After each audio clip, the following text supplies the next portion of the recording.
turīgāki ļaudis, un šeit viņi visi var justies būt vienādi, jo tirgus ir atvērta vieta. Protams, mēs šodien runājam par centrālu tirgu gan par vēsturi, gan par šodienu, gan arī par nākotni. Šodien, es domāju, neviens nevar iedomāties Rīgu, mūsu galvaspilsētu, bez šī veidojuma, bez centrāla tirgus paviljoniem, jo tad vienkārši būtu tukšums.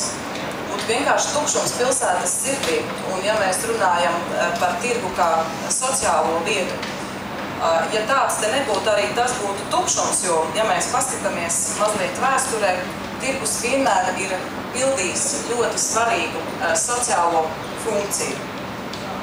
Tātad tā ir vieta, kur cilvēki ne tikai pērk, cilvēki pārdod, bet cilvēki atnāk un padalās ar jaunākām ziņām, padalās ar informāciju, un šodien ir tāds moderns vārds – socializē.